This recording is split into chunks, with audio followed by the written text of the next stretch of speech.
Welcome back, everyone. Another episode of Coffee with Commish, Dinger Tuesday edition. Bring Liam back in a second. Last week, felt like we gave some good information. We hit Austin Riley straight up plus 340 to hit a home run in the St. Louis Atlanta game. Ended up in the Roto Grinders free article, went 1-1, had him, had Salvador Perez. So 1-1 when you're dealing with significant plus money like that. Obviously, you end up in the green, but got a whole new slate, a whole new promo, new money to potentially be made. So we're going to bring Liam back in and we'll get right to it. Welcome back, my guy. Hey, what's going on, brother? Happy to be back. Excited once again to get down to business. We got some games with high totals. We got a lot of, interesting games to deal with, some fun games to talk about. So I'm excited to chop it up, brother. Same here, my man. So just to give you guys a quick outline of the show, we're going to try to make it a little bit more refined this week. Felt like last week we were just sort of all over the place. So we're going to go through a few games that we think have general interest. So we'll start with those games. If you guys have questions about those games or other games, throw them in the comment section and we'll get to them throughout the show before we get out of here. But yeah, man, Liam, why don't you get us started? First game of the night. What do you got for us, market wise, matchup wise, anything that you have for the people? Absolutely. So we'll get started with the New York Yankees. I got the hat on once again today. Still not a fan, but still repping the hat just in case, because you know that New York is absolutely in the building. But we're taking on the Cleveland Guardians. I got my Cleveland baseball shirt on, representing both home teams today. Used to work right down the street from the stadium. So excited about this one, man. It's going to be the first game of the day, kicking off at 6:10 p.m. in the East. Total opens up at 7.5, quickly up to 8.5, now back down to 8 in some places, juice to the over here. So you're looking at a more juice over 8, 8.5 juice to the under. So a little bit back and forth here, a little bit of dissension in the public betting markets about this game. However, as with the normal circumstances, most people are going to be looking to bet overs more often than not, especially casual fans of sports. So overs definitely getting more of the handle in this game. But overall, I think it's an interesting enough game to talk about. So what do you got first on the matchup? And then we'll talk about some of the market factors as well. Yeah, so Garrett Cole on the mound, one of the best pitchers in baseball. He's been lights out to start the season. Looking at his savant chart from last season, though, there are potential ways to attack Cole if you're doing the FanDuel Dinger promo in this spot. You can see last season misses a lot of bats, gets a lot of strikeouts, all of those good things that you want from a pitcher. But he did have some troubles with the home run ball. You can see average exit velocity against him. He was only in the 25th percentile, meaning he was way worse than league average. Same thing with the hard hit percentage. And then barrel percentage, we talked about it last week. For a ball to get over the fence in a Major League Baseball stadium, you got to hit it with a certain launch angle, meaning swing path. You got to get the ball up in the air, obviously, and you have to hit it with a certain velocity. So Garrett Cole gave up a lot of home runs last year. If we go look at, we can bring up Cole on FanGraphs here, and we can take a look at who was he giving up these home runs to. What we'll find is that he was much, much more vulnerable against left-handed batters than he was against righties.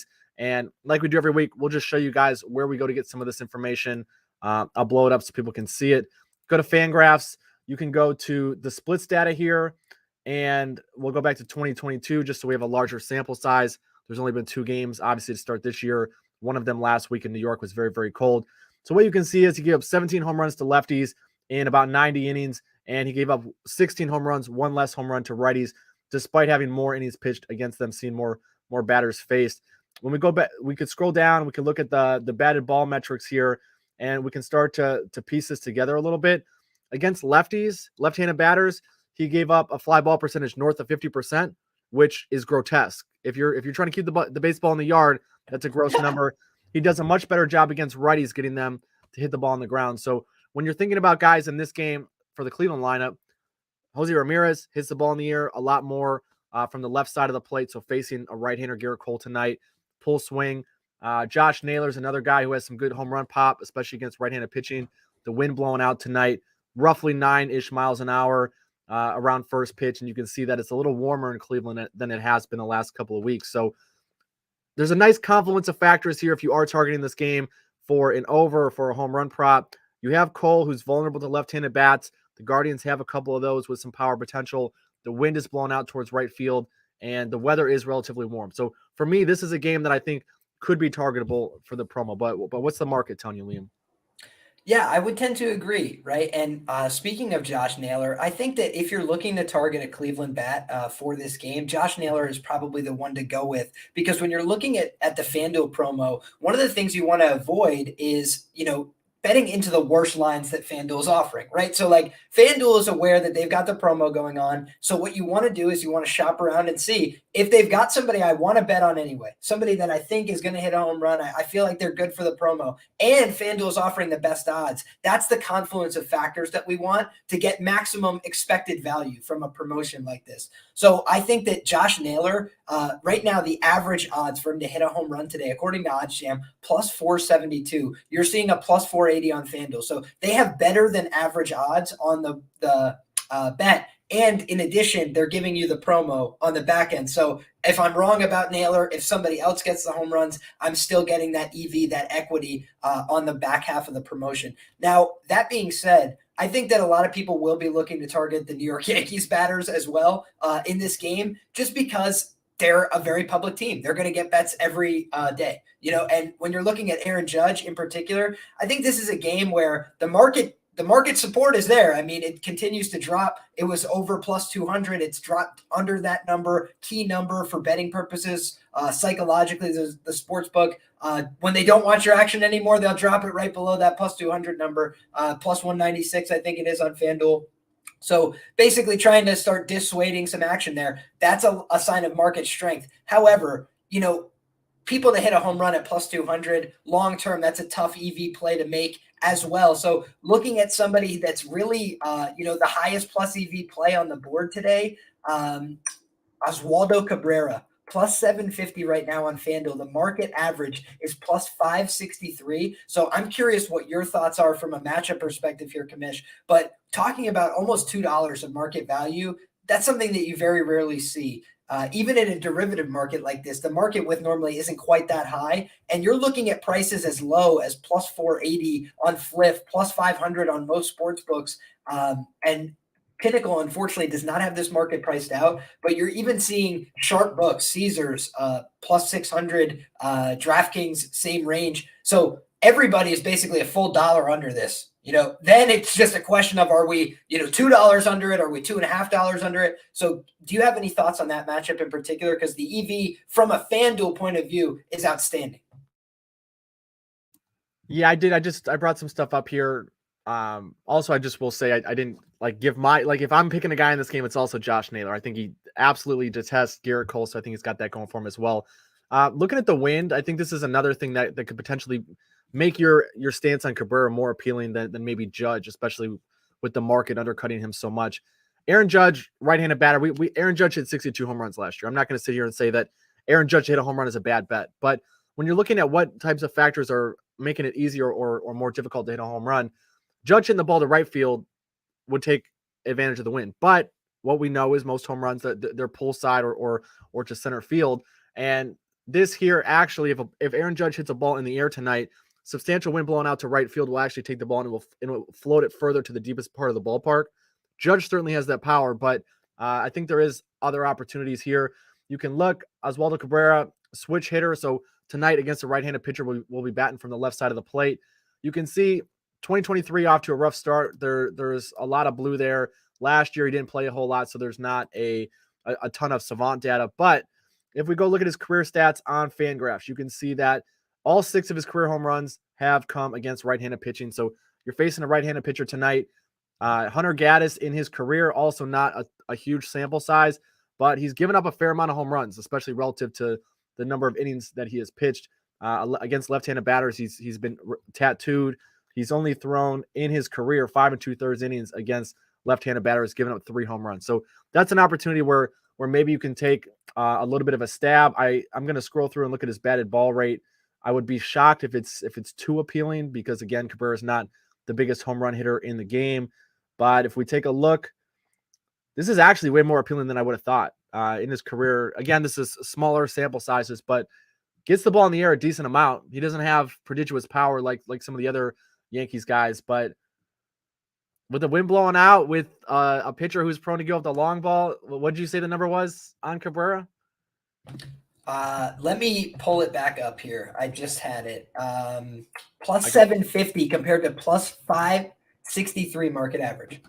yeah, again, like that's I'm not going to get up here and say, oh yes, like Oswaldo Cabrera is going to hit one of his 7 career home runs in this game Yeah. tonight, but I think like you're saying, if you're anticipating maybe there's let's say 3 home runs in a game like this tonight, where Cole has been known to give up a decent number of long balls, Gaddis known to give up a decent number of long balls.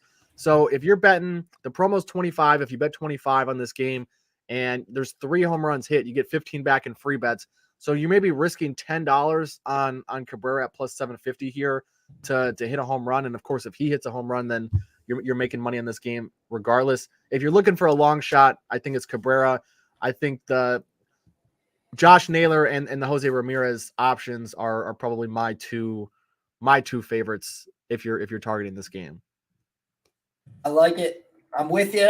And I think that what you got to always remember is for these kind of plus EV promos, I'll be super brief on this. You just have to think about the fact that if it's a valuable bet, if it's a good bet, then it's a good bet. I might not make a profit on every single good bet I make, but if I make good bets, I'm going to make money. If I make bad bets, I'm destined to lose money, right? So that's the one thing to think about is if the sportsbook's not offering me good odds, it might just be a day to pass on that game. Even, all right, my read just doesn't line up with what the numbers are. But if you think, hey, I could see him getting a home run today and the number is there, that's the kind of numbers you got to take advantage of. But we got plenty of other great games to talk about. Let's move to the next one here. San Diego Padres at New York Mets. Speaking of a team that I am a fan of, but I lost my hat out the window. Story for a different day. New York Mets, right? This should be a fun game. You would think this would be another popular game for people to be watching. I believe it's going to be on TBS tonight. So should be a good game, should be a big game, a lot of eyeballs, a lot of attention. Total here opens up at 8.5, now been bet up to 9. No sharp line movement reported via Z code. So there is some money coming in on the over. There is some small detected movement towards the over. Nothing very sharp at this point. So that's interesting to note. Could be a little bit of a sign of hesitancy, especially with a public game. But why don't you give us some thoughts on the matchup here, and maybe that'll help us make sense of the total.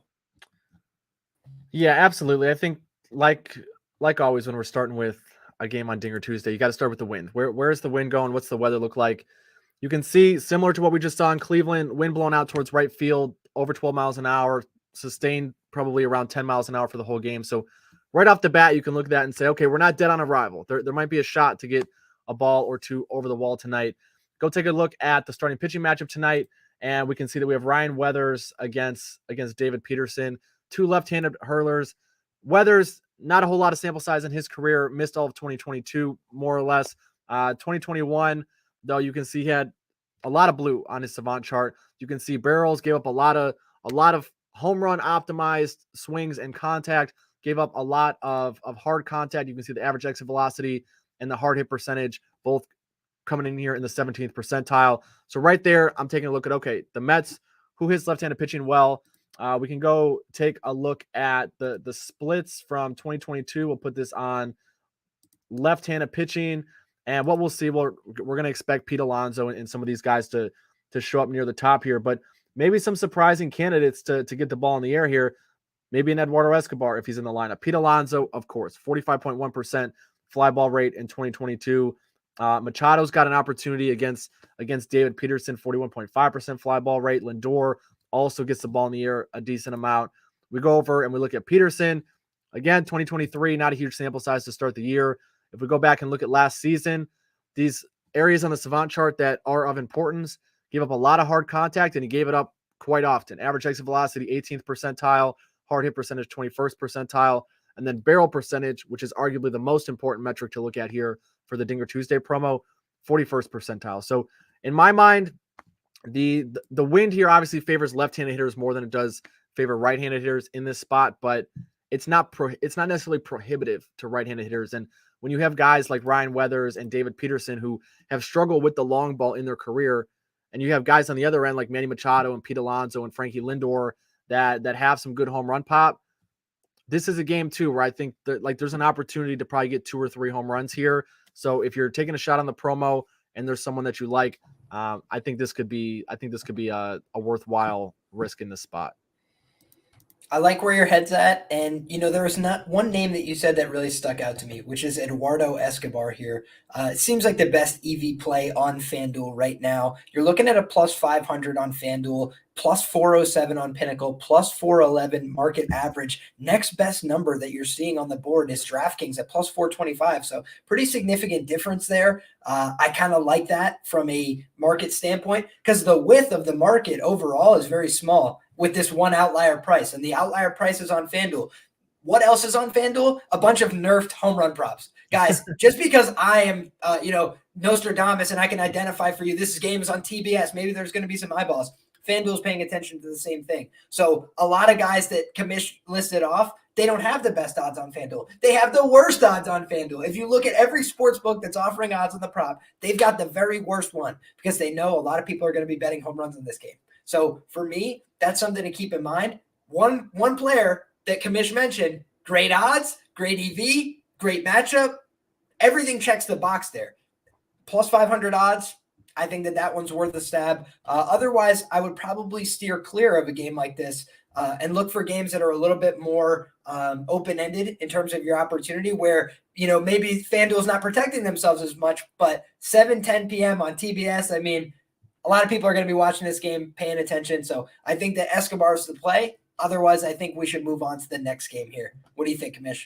Yeah, I agree. And just to add one more line of support here, if you are considering Escobar, because I did just see it move to 470 on FanDuel on my monitor here, is Eduardo Escobar last year. And I know a lot of Mets fans are really peeved that we're not seeing the future Brett Beatty at third base to start the season. But Escobar against left-handed pitching in particular last season was pretty damn good. You can see the 259 batting average was 28 points higher against lefties than against righties. You can see that of the 20 home runs that he hit, 9 of his home runs came against left-handed pitching, despite the fact that he had roughly double the amount of plate appearances against righties. What that means is that the power metrics and the home run percentage are way better against southpaws than they are against right-handed pitching. All of the data here supports this. Last year, Escobar was 30% better than the league average hitter against left-handed pitching, 5% worse than the league average hitter against right-handed pitching. The OPS much higher against lefties, the slugging percentage, all of the power metrics that we're looking at in a spot like this, much better for him against left-handed pitching. I'm sure that the batted ball rates say relatively similar things here, and you can see fly ball rate a little bit higher against left-handed pitching as well. So Escobar, I would be in agreement with you here, Liam. I think if you're taking a long shot, Escobar at 470 compared to I love Pete Alonso, man, but plus 265 to hit a home run just doesn't make much sense from an EV perspective. Yep, just like our guy Aaron Judge. If everybody's got the same idea and the same ticket, it's not as likely to hit.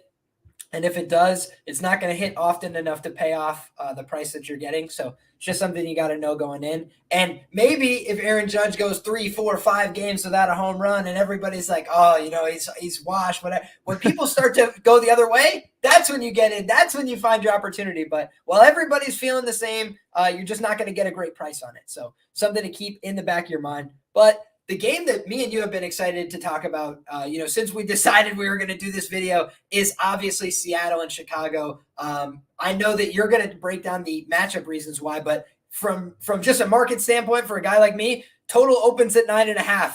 Within an hour, it's up to 10.5. Z-Code's reporting sharp line movement twice at the 9.5 number, once at the 10.5 number. Pinnacle got the best price to the under at 10.5, minus 101, minus 112 on the market average. So you're looking at a lot of really positive indicators that there's going to be runs scored in this game.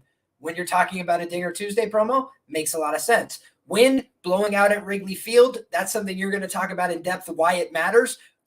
I think that there's a lot of options here. I think that the EV on this game was better than all the other games, especially earlier in the day. Some of that's starting to get wiped out, but I'm sure we're going to find some great opportunities. So why don't you break it down? Yeah, this is for me. Like, I'm not someone who participates in every single Dinger Tuesday because I think FanDuel makes a living off a lot of people by preying on them, especially early in the season. If there's a lot of cold weather matchups, there's not always great matchups to hit a home run, but obviously the promo induces a lot of money. Absolutely, though, every time we have this sort of weather report at Wrigley, you will see me throwing at least $25 down on the promo. Mariners at Cubs, the wind is blowing out about 12 miles an hour at first pitch here. I've talked about it on other videos. If you're in the Discord, I've talked about it at length. You're probably sick of hearing Kamish talking about the freaking wind all the time.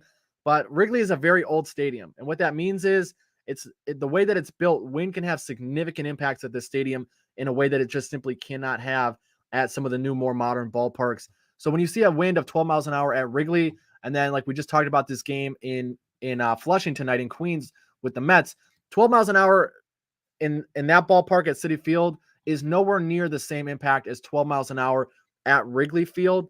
Tonight, I think the two obvious spots to target here, Cody Bellinger, Patrick Wisdom, both of them had last season against right-handed pitching north of a 50% fly ball rate. Both of them had pretty good barrel percentages against the type of pitches that they're going to see tonight as well. When we go and we look at Chris Flexen on the mound tonight for the Seattle Mariners, which you can always get this information as well. By the way, if you don't get it from the book, you get it from ESPN, you get it from MLB.com, wherever. But Chris Flexen, we can look at pitchers who threw at least 100 innings last season, who had the highest fly ball rate. This is not a good thing if you're pitching at Wrigley when the wind's blowing out like this.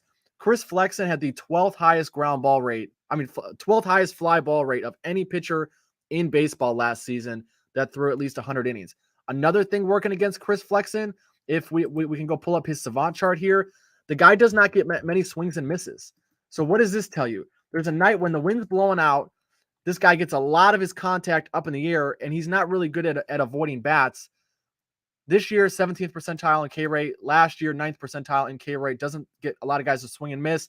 Not a lot of guys chasing his pitches out of the zone either. So for me, it's like full send on the Cubs in this one. I like Wisdom. I like Bellinger, but I truthfully would not talk you out of literally any bet in the Cubs lineup this evening. I love where your head's at. I think that everything that you just said makes a lot of sense, and it tracks with the market. Because, like I said, when a sportsbook is aware of the fact that they're going to get hammered with people betting home run props, then they're going to start nerfing some of it down. Let me give you a perfect example. Who's one of the most public home run hitters in the league? Julio Rodriguez, right? Especially, I'm talking about guys that are in this game. He did very well in the home run derby last year, as you know, the home run derby king over here. My guy had a perfect bracket last year. He'll never talk about it because he's a humble guy, but I'm telling you, absolute genius for this stuff. But looking at FanDuel, plus 290, there isn't another book in the plus twos, right? So FanDuel is basically saying, if you want to take this number, screw you. That's what they're saying. They're telling you, please go elsewhere and don't take it here. So that's the kind of thing. All right, take it under advisement and let's see what we can make happen. Because when they have to shade it one way, I was explaining this as well when we were talking on the phone earlier.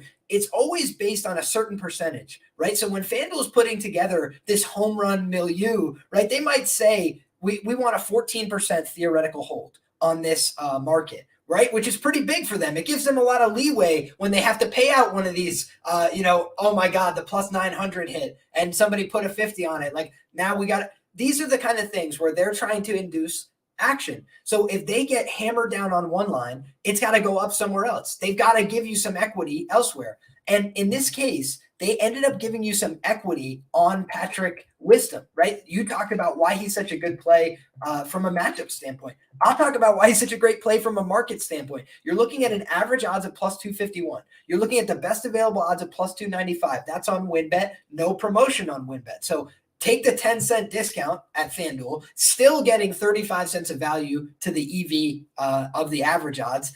Good start. Then all the matchup factors check the box. That's the kind of play where maybe not every play on a Dinger Tuesday should be the plus 750 best available EV. But if I could still get decent EV and a more likely hit in a game where I'm expecting runs, in a game where I'm expecting home runs, that's a really good use of the promo. So I think that Patrick Wisdom is my favorite bet on the board so far of all the ones that we've talked about. So the first one I locked in today, it was plus 285. Julio Rodriguez got bet down even further. It went up to plus 300. And what happened? It evaporated instantly. It lasted, I think, 5 minutes. So people are not letting this Wisdom number go any higher. You're looking at a lot of sharp books that do a lot with these props as well, right? I'm talking about books that take a lot of prop action. They're plus 230. Right? MGM, Caesars, these kind of books, they're all shady. They're saying, please don't bet Patrick Wisdom to hit a home run. We know what's going to happen. Please don't do it. That's what I'm hoping for. I hope that the books are right here. And then Pinnacle as well. The last thing I'll mention, they've got Patrick Wisdom at plus 231. So one of the sharpest books out there, taking big limits, plus 231. We're getting a great value at plus 285, 50 cents on that. I'll take it. Yeah, absolutely. And just if you need any further discouragement from Julio Rodriguez in this spot, the guy has elite bat speed. Like Liam said, I had him in the finals last year in the home run derby. I don't hate Julio Rodriguez by any means on any given day. I wouldn't talk you off his total bases tonight in a matchup that is pretty favorable for him. But if you look at his stats from last year, there are some reasons to not like him at the current price. And this is what Liam's talking about with guys like Aaron Judge and Pete Alonso as well. They're the favorite for a reason. They hit a lot of home runs. They hit a lot of balls in the air. They do a lot of damage. That's why they got the big contracts. That's why you know their name. That's why they're the first guy that you think of to bet on. But last season, J-Rod against left-handed pitching got the ball in the air up a little bit more, had a lot more line drives, signaling that he's making more solid contact on a regular basis. Against righties, not obviously like it's the inverse of that. So down about 2% on the fly ball rate, about 4% on the line drive rate, which then means that the only outcome left is the ground ball rate, about 6% higher. So in a matchup tonight where the main ingredient that we're trying to target here is this win factor at Wrigley, you want guys who hit the ball in the air as much as possible. And the reality is Cody Bellinger does that a lot and Patrick Wisdom does that a lot. The reason that those guys are not household names, Bellinger used to be an MVP candidate, but the reason those guys are maybe not the sexiest bet on the board today is because Patrick Wisdom isn't that good overall. Like he bats under 200 for long stretches. The guy swings and misses at ridiculous rates. Like if you're a Chicago Cubs fan, Patrick Wisdom probably isn't your favorite player. But on nights where Patrick Wisdom can get the ball in the air, there's a good chance that ball's going to leave the yard, especially, again, looking at the wind here. And like we mentioned, Chris Flexen does not strike out a lot of guys. So, yes, Wisdom does strike out a lot, but he's facing a pitcher tonight where he should have some decent opportunity to make contact. If he makes contact, like Liam said, the market, as well as just the matchup analysis, shows that there's a decent chance he could find the left field bleachers this evening.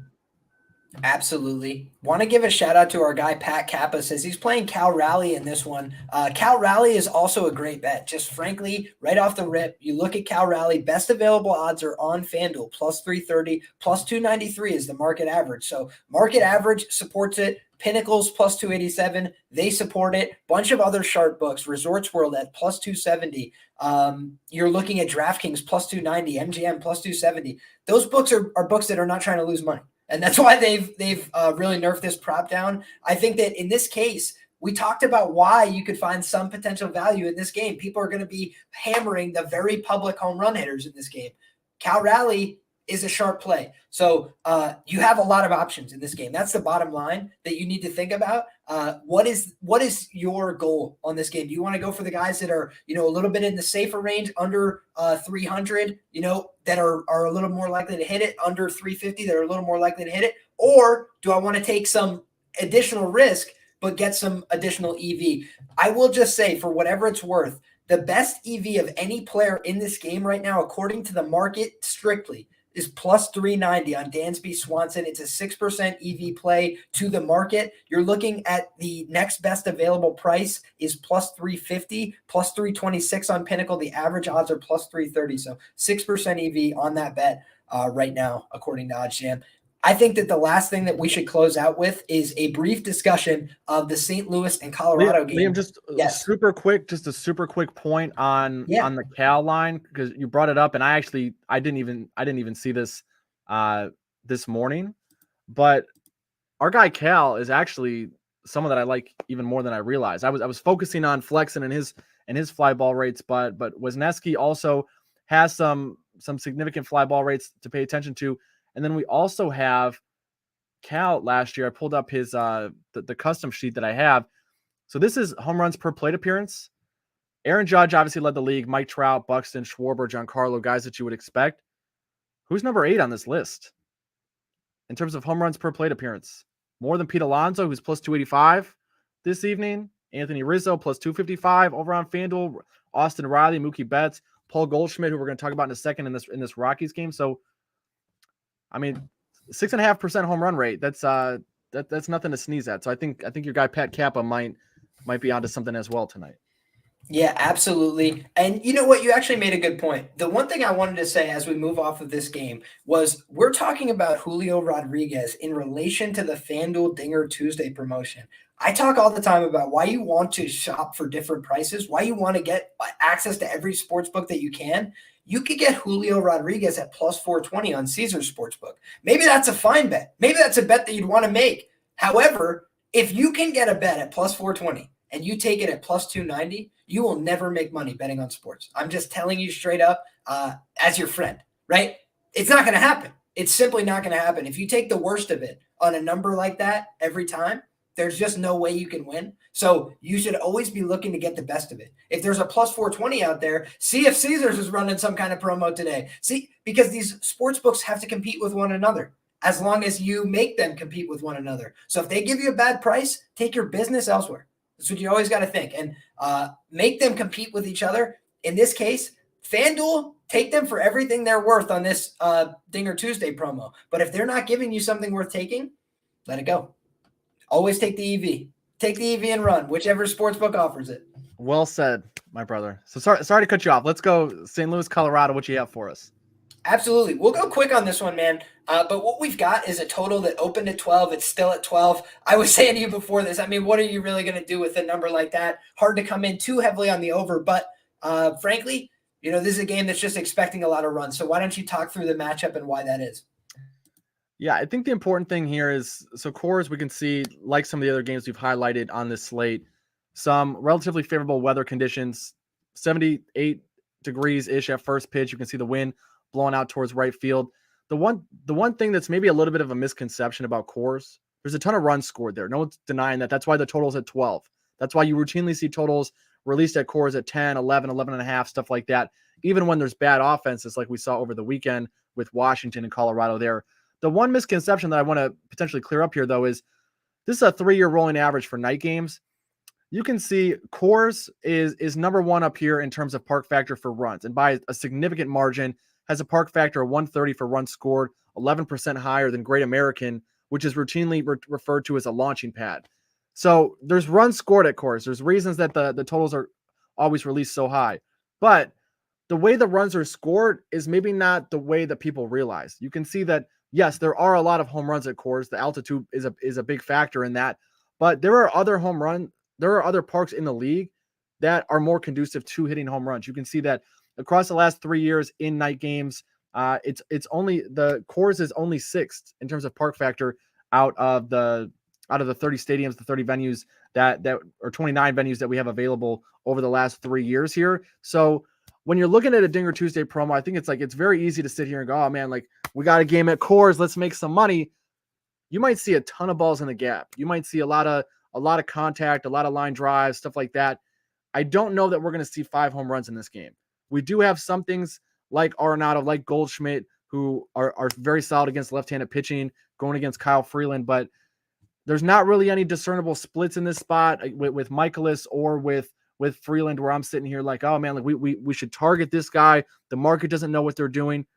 This looks like a fairly priced game to me from a market perspective on the total and from what I've seen in the home run numbers on FanDuel here.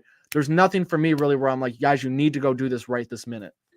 I was going to say, you had me until you said fairly priced. I mean, FanDuel basically said, go F yourself if you want to bet this game. But what we will say is that there's some minor opportunities. So I would say this is not my favorite game, especially if FanDuel is what you're limited to here. If it's just Dinger Tuesday promo and that's all you're looking to do, then I would say your best available bet on the board is either Ryan McMahon, which is plus 420 on FanDuel, looking at a plus 382 market average, but the real strength is on Pinnacle at plus 366. So Pinnacle's a lot more bullish than the market there, and I think that that's important to recognize. On top of that, the market average is being skewed by Ballybet at plus 450, and they're terrible at what they do. They're just a horrible, horrible book. Don't know anything. Don't know their ass from a hole in the ground, as a professor of mine once said. That's the same company that's going out of business, right? Yeah, exactly. And it's not a wonder why, but the only player I'll ask you about, Kamish, is Jordan Walker, because Jordan Walker presents $1.30 of EV